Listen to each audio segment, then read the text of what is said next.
Let us close the eyes for a moment. With deep love, we will pray to God and the Masters. Om Sahana Vavatu Sahano Bhunaktu Sahaviryam Karavavahe Tejasvi Navadhitamastu Ma Vidvishavahe.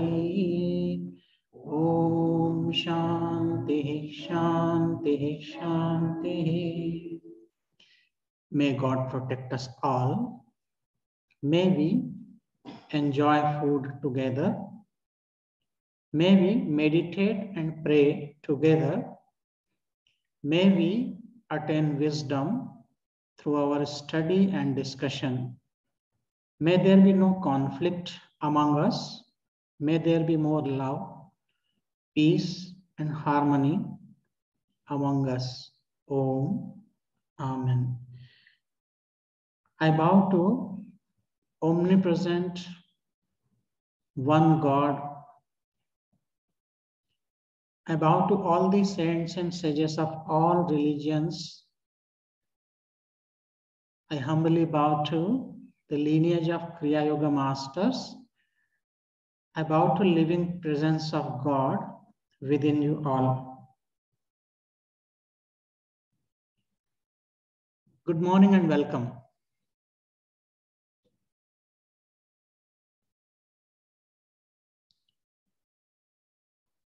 In 2012, during a Kriya program in Sao Paulo, Brazil, one student asked me a question. Can you please tell me what my dharma is? So I explained, in modern time, most of us do not know, or we are not clear about our duties, our dharma. We don't know what we are supposed to do, and we try to imitate others, but face with inner conflict.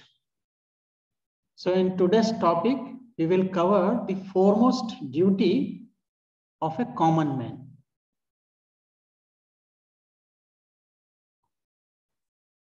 In Mahabharata, Shanti Parva, chapter 119, and there is a verse number 11. It is said, Dharanat dharmaha ityahuhu dharmo dharayati prajaha. Meaning is, dharma, that which is holding us, upholding us, that is called dharma. The metaphorical meaning of dharma comes from the root verb in Sanskrit, dhru. Dhru means to hold. That which is holding us is known as dharma. There are many different meanings of dharma. For example, some of them I can share with you. Dharma has a couple of meanings. One meaning of dharma is quality. For example, quality of fire is heat. If you look at fire, so definitely there is heat in that. So that is the quality of fire. So quality means dharma. Another meaning of dharma is property. Suppose you heat some object, you heat up some object and it expands. So that is the property of that object. So that is also one meaning of dharma, property. Dharma is also known as nature. If you look at any person, it has its own nature. So that is the dharma of that person. A very common meaning of dharma is known as religion.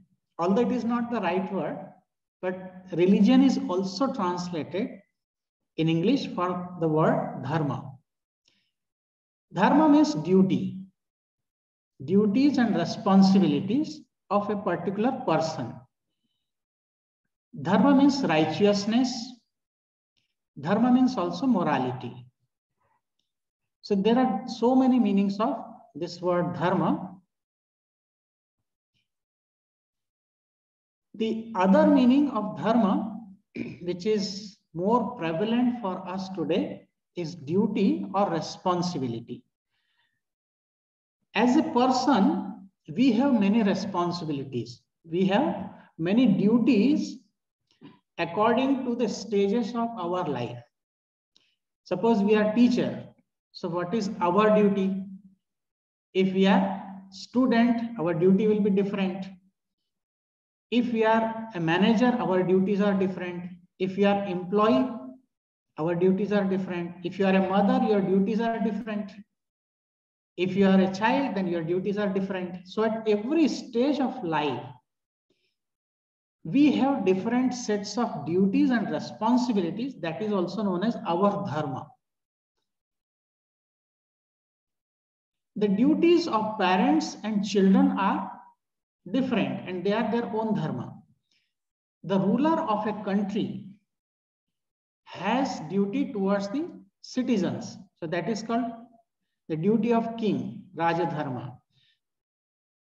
Similarly, a citizen of a country has a responsibility towards its country. And the nature of the function is also known as dharma. The human body has either male or female qualities of nature. This is known as deha dharma, the dharma of the body. The body and quality of the body. So they are known as deha dharma. Every sense organ has a specific dharma because it has its own function. The nose has to smell. The tongue is to taste and speak. Ears to hear. So it is their function. This is also known as dharma for these sense organs. The mouth cannot see, but the eyes can see. They have a different function. So every sense organ has its own dharma. So we can say a body is dharma kshetra, the field of dharma, field of function, field of morality or righteousness. And this is mentioned in Bhagavad Gita in the first verse of first chapter, dharma kshetre kurukshetre. So we can say this body is dharma kshetra. Now, if we talk about the individual person, so how many responsibilities or duties an individual has? You can see a person as an individual has 4 different types of duty. As a family member, because we all have family, at least we have father and mother. So in a family, we have our own duty. Then as a member of society, we have a different duty. Then as a citizen of the country, we have different duty. And then we also have duty for the entire earth. So as a human being, as an individual, we have to fulfill all these duties or responsibilities, not only towards the family members or society or the country, but we are also responsible and we have to perform our duties towards the entire earth. So in a broad sense, each individual has to perform these 4 kinds of duties.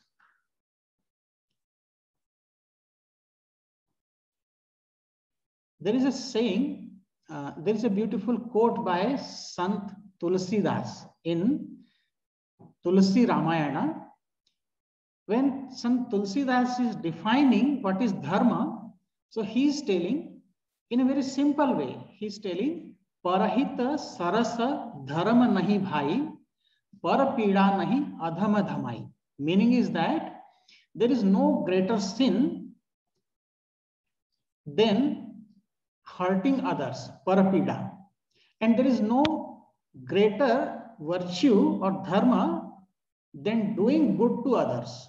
So in two things, he has defined what is dharma. To do good to others is your dharma, that is the virtue. And to hurt others physically, mentally, or verbally, that is called a mistake, or in other words, sin. How many types of dharma we have? If you look at the eternal religion, Sanatana Dharma, so there are various kinds of dharma explained according to the nature of person, according to the stage of life, and so on. If we look at the definition of dharma from Manusmriti,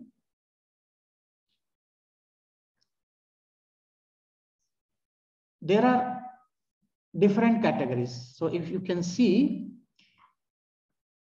one we all know, we call it Sanatana Dharma, eternal religion. And that eternal religion in the modern time is known as Hinduism. Although it is not a dharma, it's not a religion, but it is a way of life, a set of values, set of principles to be followed and to reach the goal of our life. That is what is Sanatana Dharma, eternal religion, or so-called Hinduism in the modern time. Then there are two things, Samanya Dharma. Samanya Dharma means general duty, a generic form of our responsibility or duties, which is universal. For example, not to speak lie, not to steal. So these are universal values as mentioned in Patanjali Yoga Sutra also. They are known as Samanya Dharma, general duty. Then Vishesha Dharma means special duty. Then in Vedic society, the society was divided into 4 classes: Brahmana, Kshatriya, Vaishya, and Shudra. The priest class, warrior class, business class, businessmen, and the servant class, those who are serving the other 3. And no one was superior or inferior. They were all equal and complementary to each other to maintain harmony in the society. So according to that, and then according to the stage of life, there are 4 stages of life. We call it Brahmacharya, Grahastha, Vanaprastha, and Sannyasa. Means life of a studentship, life of a householder, life of a, you can say, a retired person, and life of a monk, renunciate. So these are the stages of life. And then we have Varna and Ashram. So class and stage. So according to the stage of your life, according to the class you belong to, you have particular duty. That is known as Varna Ashrama Dharma. So duties of your class and order. Then Swadharma, one's own duty. There is also a dharma, we call it Yuga Dharma. Yuga Dharma means duty of the age or period in history. For a particular period of time, there are some set of principles or duties to be followed by everyone. So they are known as Yuga Dharma. Then Kula Dharma, the duty of family. If you are born in a particular family, they have their own set of values. So you perform those duties, that is Kula Dharma. Purusha Dharma, then Manava Dharma. Manava Dharma means duty of a man. Anybody who is born as human being, so he or she has some duties, that is Manava Dharma. Purusha Dharma, duty of male person. Stri Dharma, duty of a woman, because they have their own duties. Some are common and some are specific, Vishesha Dharma. Then Raja Dharma, duty of the king. Then Praja Dharma, duty of the subjects. It's not that only the king is responsible, but as a subject of the citizenship country, we are also responsible. So we have our own duties towards the country, towards the king, towards the administration, and others in society. Then there is Pravritti Dharma, duty in the worldly life. So when we live in this world, so we have our own duties. You have to earn money, you have to do some charity. So all these are Pravritti Dharma. And then last is called Nivritti Dharma, duty in spiritual life. So when you lead a spiritual life, so you have certain duties. For example, every day you have to meditate, every day you have to pray. So that is also your duty as a nivritti dharma. If we talk about two things, dharma in general, so we can divide in two categories. One is known as samanya dharma or general dharma. You can say generic form, or it is also known as universal dharma. And second one is vishesha dharma. Vishesha means specific or personal dharma, your personal duty. So today we will take the meaning of dharma as duty, my own duty. So samanya dharma, what are the samanya dharma? In the Manusmriti, there is a beautiful verse which explains the 10 characteristics of dharma. So what are those 10 characteristics? They are known as samanya dharma. They are called contentment, forgiveness, self-restraint, non-stealing, purity, control of senses, discrimination, spiritual knowledge, truthfulness, and absence of anger. So these are samanya dharma, generic form of dharma. Now, if it is generic, it is common for everybody. No matter wherever you live, at what stage of life you are living, you have to follow these because they are universal values. Just like in the Patanjali Yoga Sutra, yama and niyama, 5 yamas and 5 niyamas, they are universal values. In whichever country you live, in whichever society you live, at whatever age you live, doesn't matter. It is universal for everybody. So that generic form of dharma is known as samanya dharma, universal dharma. It does not change with respect to time, place, or any other external condition. It remains. Even thousands of years ago, they were same, and today also. For example, truthfulness. It was there thousands of years ago also, and today also we have to follow truthfulness. Non-stealing, ahimsa, non-violence, ahimsa, asteya, these are all universal values. So no matter wherever you are, whatever you are, you have to follow this. So this is your generic dharma, which is common to everybody in every part of the world. Then comes vishesha dharma, or specific or personal duty. So this is related to your varna and ashrama, your stage of life, the order of life, or class of life. So this specific set of dharma, they are known as rules of caste and order. For example, if you are a Brahmin, if you are born in a priest family, so your duties are different. Means you are supposed to follow certain rules along with this generic form. Generic form is common for everybody, and specific is additional duty. So if you are a priest, then every day you have to pray, meditate, and you have to do charity, you have to study, and you have to teach. That is your particular duty as a Brahmin or priest. If you are a warrior, I'm talking about the Vedic system. If you are a warrior, then you build up your body, you have to protect the society. In modern time, if you are warrior, means not by caste, but by the aptitude. And remember, this caste system in the Vedic period, it was not based on the birth. It was based on your karma. Karma means what is your attitude, what is your aptitude, what are your likings. According to that, you are choosing the profession related to a particular class. Just to tell you that in the ancient time, when the students were going to Gurukulam to study with the teacher, and these Gurukulams means the monasteries, they were in dense forest. They were not like in the cities we have today.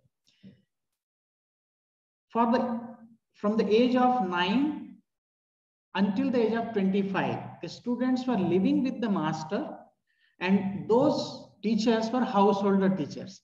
So staying with the teacher up to the age of 25, they were learning different branches of knowledge.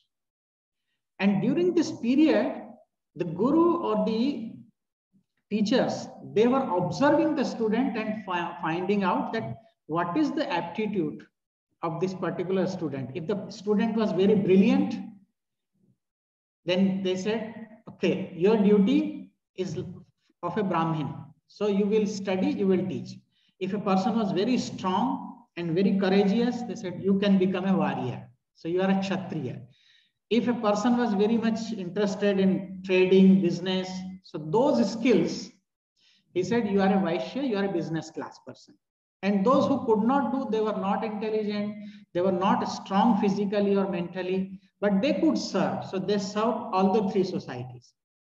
So this was the system, and much later it became based on birth. However, so specific dharma and samanya dharma, vishesha dharma. So if we understand these two, then we can lead our life in a much better way, in a disciplined way. Samanya dharma, if you look at the scriptures, every religion has a generic form or samanya dharma and a specific form of vishesha dharma. Every religion has this set of values or principles. Some are common and some are very specific for particular people. It is never changed. The samanya dharma or universal values never change by any circumstances, whatever it may be. It is not affected at all by the changes of time, place, surroundings, and individual differences. That is universal value or samanya dharma. And this aspect of religion is called as sanatana or eternal, which is universal. So that which changes according to the change of time, place, and surrounding circumstances is the external aspect or ritual of dharma. So if anything which is changing with respect to time or surrounding or circumstances, so that is the external form of dharma. But this universal, it is internal form which we always have to practice. Samanya dharma is the general dharma or law for all men. And varnashram dharma are special dharma which are to be practiced by a particular caste and by men in particular stage of life. The samanya dharma must be practiced by all, irrespective of distinction of varna and ashram, creed or color. Goodness is not the property of any one class, creed, sect or community. Every man possesses this virtue. So to speak truth, it's not that only people living in a particular society will speak truth and others are not, because they are universal value. Now, to discuss a little bit more about this dharma, I'll refer to two verses from Bhagavad Gita. In Bhagavad Gita, chapter 3, verse number 35, Lord Krishna has explained this word beautifully.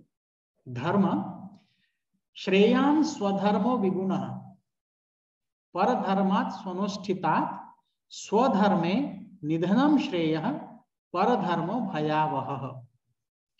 Shreyan Swadharmo Viguna, Paradharmat Swanushtitat, Swadharme Nidhanam Shreya, Paradharmo Bhayavaha.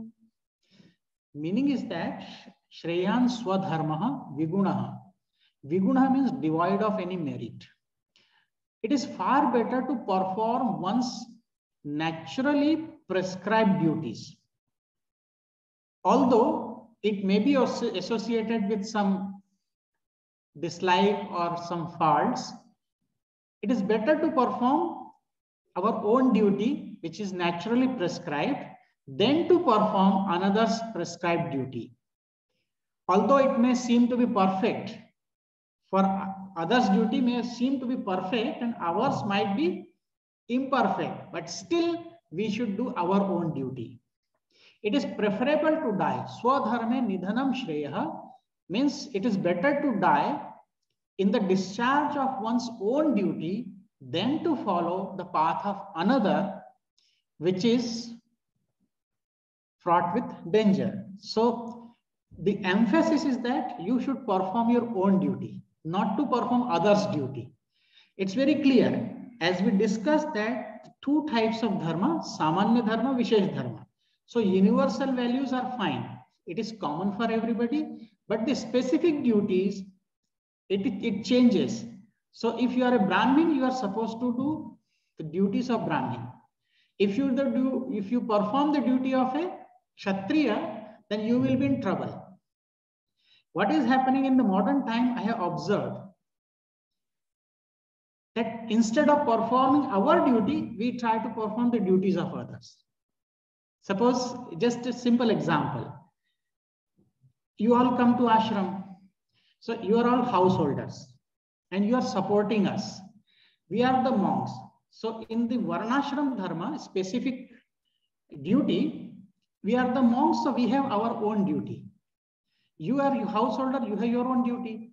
Now, if I perform your duty and you start performing my duty, what will happen? There will be chaos or not? So we have to understand. My duty is to study and teach you so that you can progress in your spiritual life. Your duty is to earn money, take care of your family, and also do some charity to maintain equanimity or helping others in the society.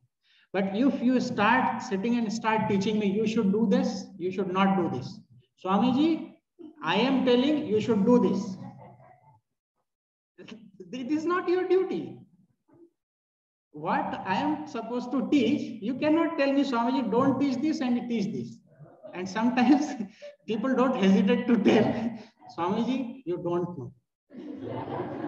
If I don't know why I'm sitting here, isn't it? And if suppose I start your duty as a monk, what is the duty of monk? As I told you, that duty of monk is to teach, study, teach, and help you in your spiritual progress. And if I start, okay, you all come and I will cook every day for you, I will do cleaning, and I will make nice bed for you, you should come and stay with us all the time. That is not my duty. That is duty of a householder, that a guest comes to your house. So you have to provide him comfort and the best way, best treatment you do. So I have to do my duty, you have to do your own duty, isn't it? Otherwise, we will be in trouble. We will be confused, we will create chaos. However, similarly, another verse in Bhagavad Gita, it is chapter 3, verse number 35. In this also, no, this is a different verse. In this, number is changed. So it is said, Shreyan Swadharmo Vigunaha. It is first line is same. Shreyan Swadharmo Vigunaha Paradharmat Swanusthita Swabhava Niyatam Karma Kurvan Napnoti Kilbisham. It is better to do one's own duty, even though it is imperfect, than to follow the duty of others, even though that may be perfect. Because by doing one's innate duties, a person does not incur sin. Means if I do your duty, then I am committing a mistake. So although my duties may not be perfect, but I am supposed to do my duty. I should not follow the duty of others. Now to understand this, I'll share a beautiful story with you that will make it more clear. Before that, let me tell you, in this verse, it is said Swadharma and Paradharma. We'll discuss it more. Dharma we are discussing, and when it is said Swadharma Nidhanam Shreya. So Swadharma, the second verse which I told you, it is from 18th chapter, 47th verse. Swadharma Nidhanam Shreya. Swa is the prefix, and dharma we know, duty or responsibility. Swa means the self. So Swadharma means personal dharma. Swa means the self, so personal dharma, which is dharma applicable to our context, our situation, our maturity, and profession in life. So this Swadharma can change as our context in life change. Suppose I am a student, so my duty is different. When I become a teacher, then I have a different duty, maybe additional duty. And as we grow spiritually, so these swadharma changes. For example, when you are not married, you have many different duties. But when you are married, then your swadharma is also different. Your personal duties change. So by asking Arjuna in these two verses, by asking Arjuna to follow his swadharma, his own duty, Lord Krishna is telling him to follow his profession and not change it because someone else may be doing something else. So Arjuna, who was in the battlefield, and what he said in the first chapter, it is better for me to beg than to kill my own relatives, although they are enemies in the field. So Arjuna, coming as a warrior, the duty of a warrior or a soldier is to kill the enemy. Whoever is in front, he or she is enemy. So the duty of a soldier is to kill the enemy without analysis. But Arjuna was trying to do analysis that, oh, they are my relative, getting attached with them. Then he was telling, I don't want to fight with them. You got treated like enemy and now you are in battlefield. You are not in your home. So in the battlefield, all these things are not considered.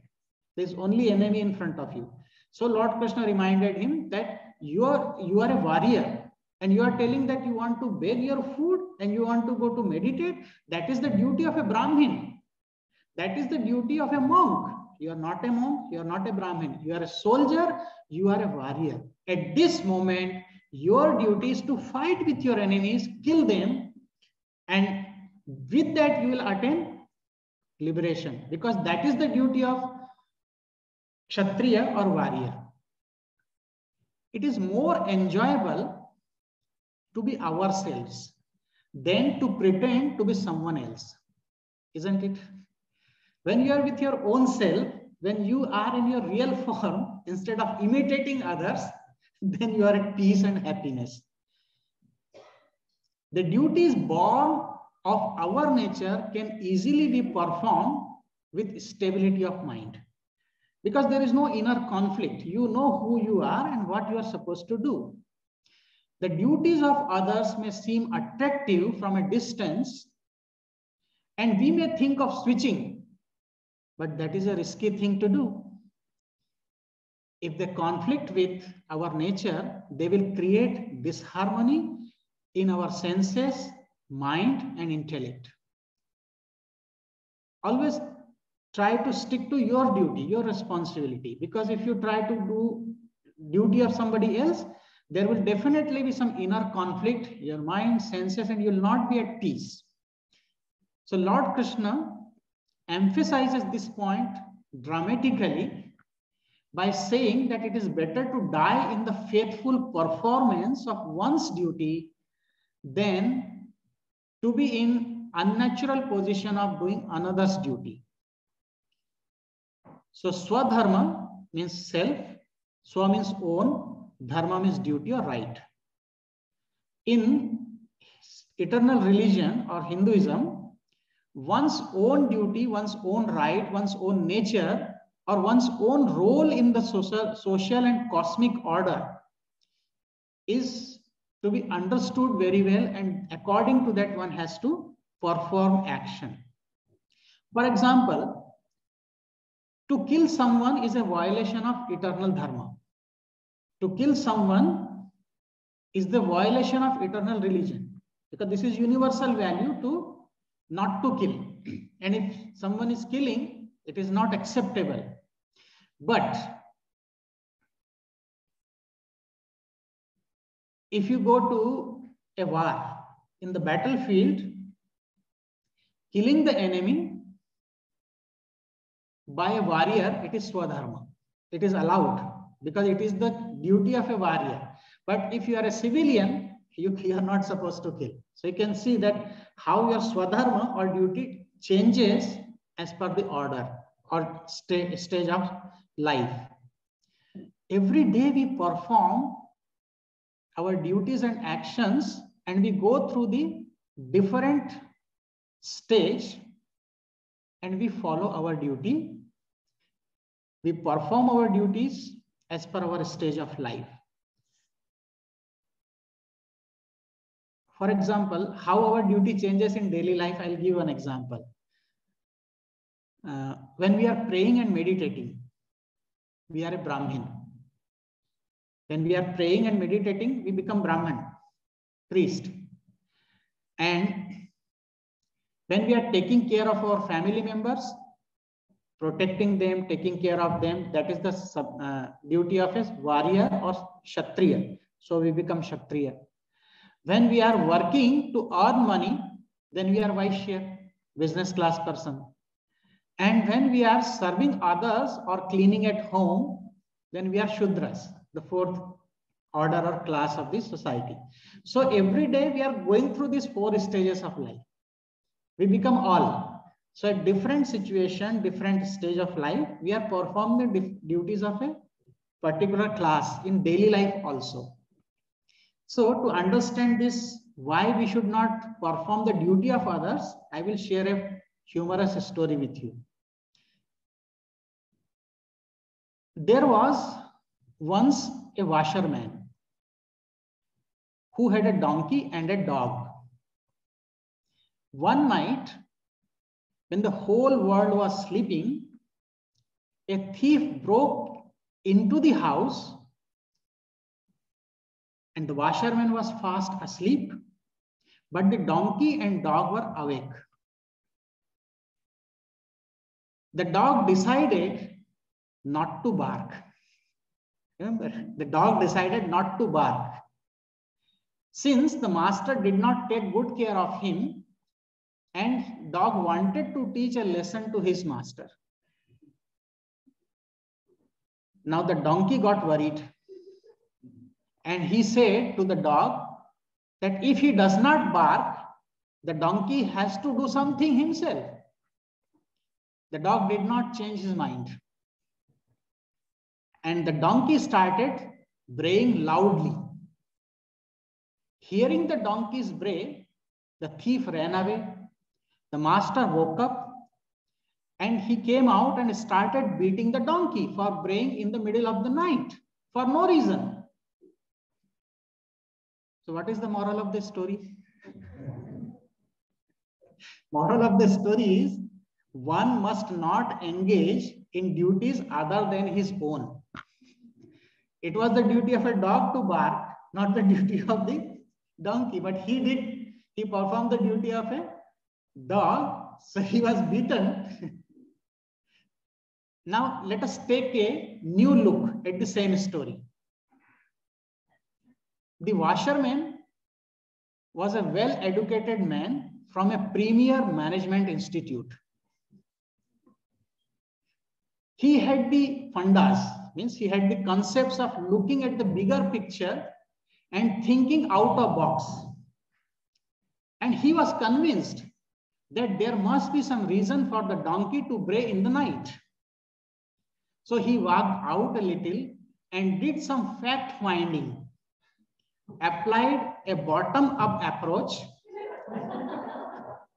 and figured out from the ground realities that there was a thief who broke in and the donkey only wanted to alert him about it. Looking at the donkey's extra initiative and going beyond the call of the duty, he rewarded him with a lot of hay and other perks and the donkey became his favorite pet.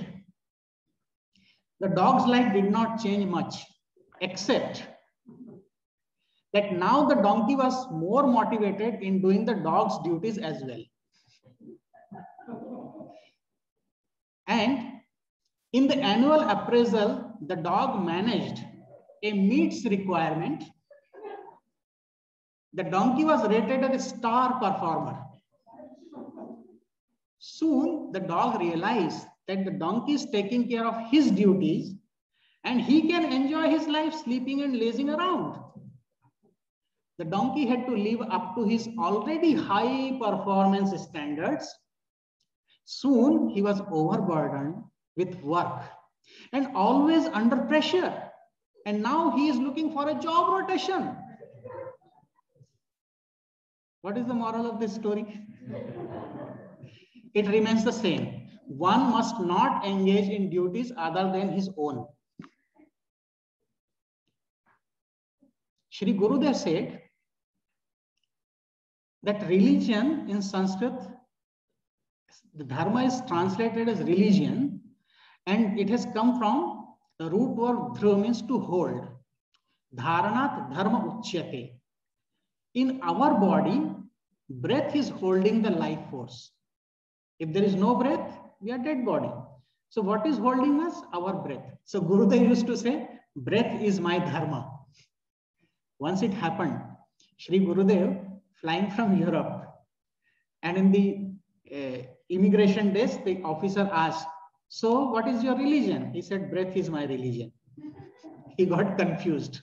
However, breath is my religion. So there is another beautiful verse in Manusmriti. It says, 8th chapter, 15th verse, Dharma eva hato hanti, dharmo rakshati rakshitah. Tasmat dharmo na hantavya, mano dharmo hato avadhit. Dharma destroys those who destroy the dharma by going against it. Means, if we do not follow our duties or principles, then we are destroyed. We suffer. Dharma protects the person who protects it. Means, if we follow the values and principles according to our own stage of life, then we are not only protected, but we progress in our life. Therefore, dharma should not be destroyed, but it should be protected. Dharma that is destroyed, it destroys everything. So we should follow our own duty. Now the question comes that, what is my duty? So in short, I can tell you the duty of a householder. Because I know my duty, my Guru has explained, so I am trying to follow that. So for your clarity, I can give you some idea that you are all householders. You have more responsibilities and duties. So some of that I can share with you. According to the Vedic system, the second stage of our life, we call it Grahastha or householder's life. Householder stage is entered at the time of marriage. So when you get married, you become a householder. Although we don't have house many times. So when the student has completed his studentship or education and is ready to take up the duties and responsibilities of household life, he becomes a grahastha. Graha means house, tha means staying in the house. All of the ashramas, 4 ashramas I said, brahmacharya, grahastha, vanaprastha and sannyasa. So of all the ashramas, means these stages of life, the most important is the grahastha or householder's ashram. So your ashram, we are living in the ashram, you are also in the ashram. You are in grahastha ashram. So your stage of life is the most important in these 4 caste system or the stages of life, because you are supporting the entire society. You are supporting your family, you are supporting the students, you are supporting the society, you are supporting the monasteries also. So your duty, your responsibility is more, and it is the most important stage of life. As all creatures live, those who live, so all the creatures, they live by air. Means without breath, we cannot be alive. Similarly, without householders' support, monasteries cannot survive. The ashrams, they survive, or this stage of life is supported by all of you. And we are grateful to you for that. As all streams and rivers flow to rest in the ocean, so all the ashramas, not this ashram, all the stages of life flow to rest in the householder's life. So the grahastha is the very heart of Vedic system. Everything depends on him for grahastha or householder. Remember, marriage is a sacrament for a Hindu. The wife is his partner in life. Means when you are married, so you are partner. You are not competitor, you are complementing each other. You know what is marriage? Marriage is not a contract, it is a loving bond of union in which one person is compensating the shortcomings of the other person. Because as a human being, we all have some negative, some positive qualities. So whatever shortcomings the husband has, it is compensated by the wife and vice versa. It's not telling that you don't know this, you don't have this, but rather we compensate with love. So householder should earn money by honest means and distribute it in the proper manner. He should spend 1/10 of his income in charity. This is all from Manusmriti and scripture. Householder should spend 1/10 of his income in charity. He should enjoy sensual pleasures within the limits of moral law. A householder is permitted to enjoy conjugal happiness on one night in a month. This is Lahiri Mahasaya also had said, and you can see the example of Lahiri Mahasaya or parents of Paramahansa Yogananda ji. So these are all from scripture. The man cannot do any religious ritual without wife. In Vedic tradition, when there is some ritual or some ceremony is going on, so the wife and husband, they both sit together. It's not that only one person perform, because, and for that reason, the wife is called Ardhangini. Ardha means half, Anga means body part. So the wife is half body of the husband. So they are complementary to each other. They are partner in life. And for that reason, husband and wife keep Lord Rama and Sita as their ideal. If you read the Manusmriti in the 3rd chapter, verse number 70, there are duties of householders mentioned. Every householder has to perform 5 types of yajna as per Vedic tradition. 5 types of yajna, because we all have incurred 5 types of debts. We are indebted. We are indebted to God, indebted to our saints and sages for the knowledge we received from them. We are indebted to our parents. We are indebted to this ecology or this society. We are also indebted to bhutas, means the 5 gross elements of nature. So to repay these loans or debts, it is recommended that every householder has to perform 5 types of sacrifices, which are known as yajna. So they are known as Pancha Maha Yajna. First one is Deva Yajna. Deva Yajna means offering oblations unto gods with recitation of Vedic mantras, prayer and meditation. So how do you repay your loan to God? By prayer and meditation. Then Rishi Yajna, study and teaching of Vedas to students, means first you study and then you teach to students. So that is Rishi Yajna, offering oblations to rishis, or Gayatri Japa. When you chant Gayatri mantra, so you are paying your loan back for the rishis or saints and sages. You are repaying your loan. Third is Pitru Yajna. Pitru Yajna means debt towards the parents. How to repay it? By Tarpana or ablutions, and Shraddha or annual religious rites performed for the departed souls. In the month of September, 15 days are allotted to pray especially for our departed souls, our ancestors. We call it Shraddha ceremony.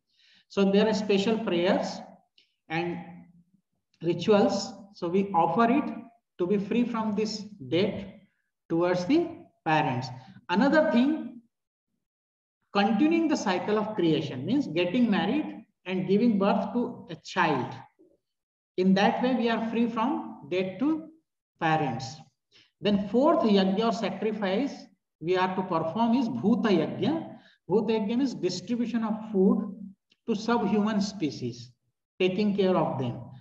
Cows, crows, animals. And in the West, we have beautiful tradition that we keep some food for the birds, water for the birds. So that is also, we are doing bhuta yajna. Preserving the ecology or preserving the nature by planting more trees, not to cut the trees, not to pollute the rivers, not to pollute the air. So taking care of the environment, that is our duty to perform bhuta yajna. Bhuta means ecology, bhuta means 5 gross elements. Also, there is a tradition in Vedic system.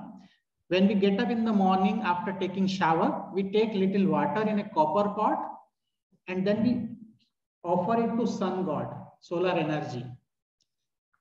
That is also a remedy for good eyesight or any problem related to eyes, bones, heart in Vedic astrology. So offering water, it is a scientific process. The water which we offer, it is evaporating and then it becomes cloud and again it comes back in the form of rain to maintain the cycle.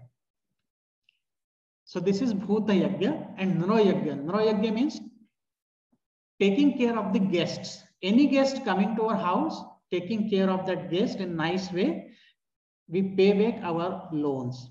So this is bhuta yajna. In Taittiriya Upanishad, the mantra says, Matra Devo Bhava, Pitra Devo Bhava, Acharya Devo Bhava, Atithi Devo Bhava. Means your mother is God, your father is God, the teacher is considered as God, and also the guest is considered as God. So these are the duties of a householder, that we should always perform these sacrifices or yajna we should perform. Hospitality to one's hospitality is the one of the householder's chief duties, main duty. He must feed first to his guests, Brahmins and his relatives, and then he and his wife should eat. This is the Vedic instruction. And when the householder sees that his sons are able to bear the burden of his duties, when his grandsons are around him, he should know that the time has come for him and his wife to retire from the world and spend their time in study and meditation. That is vanaprastha. And after that, one can become a monk or sannyasa. However, there are two words used in these two verses from Bhagavad Gita, Swadharma and Paradharma. Paradharma means other than the Atma. Swa means our own. And Para means other than our own. Paradharma means other than Atma. Atma means soul. So there are two ways of Paradharma. One is known as Deha Dharma. Deha Dharma means the nature of the body. The body undergoes 6 modifications. That is called Paradharma, Deha Dharma. This body has its own nature. It has its own function. It has its own duty. So that is called Deha Dharma. And Indriya Dharma is also Paradharma. What is the duty of or nature of the senses? Indriya senses. What is the nature of senses? Raga, Dvesha. Likes, dislikes, extrovertness. The sense organs are always extrovert. So this is their nature. This is Indriya Dharma. Anger and ego are not Swadharma. They are not my dharma. They are not my duty, my responsibility. They are Paradharma. So if I am in anger, if I am in ego, so I am not in Swadharma. I am not following my duty. So I have to be away from these. Kindness and love are my dharma. Kindness, love, compassion, this is my dharma. That is Swadharma. So Swadharma means Atma Dharma. And what is the nature of Atma? What is the nature of soul? Sat Chit Ananda. So I should remain in truth. I should remain in knowledge. I should remain in happiness and bliss. That is my dharma. That is my duty. So in spiritual sense, Swadharma means to know our own self. That means to attain self-realization. So pure love, knowledge, and truth. This is my dharma. Lord Krishna is telling, Paradharma, don't follow the duty of others. Follow your own dharma. So when we talk about the spiritual life, then what is our duty? We discuss householders' life, that we should do charity, we should preserve the ecology, we should treat the guest. But internally, as a spiritual person, what is my dharma? What is my own duty? My own duty is to remain in love, love everybody unconditionally, to remain in knowledge, and ultimately attain self-realization. That is my dharma. All other are secondary thing. So let us try to follow our own duty. As you understood from the story, do not perform the duty of others. You should perform your own duty. So you know what is your duty in the society now and what is your own duty for your spiritual life. So I am praying to God and the masters to give us inner strength, to give us real knowledge, not only to perform our duties well in the society, in the world, but also to attain self-realization in this life and finish our homework. Thank you all. Om Sarve Bhavantu Sukhinah, Sarve Santu Niramayah, Sarve Bhadrani Pashyantu, Ma Kaschid Dukkha Bhag Bhavet. Om Shanti Shanti Shanti. Thank you all. I bow to God within you all.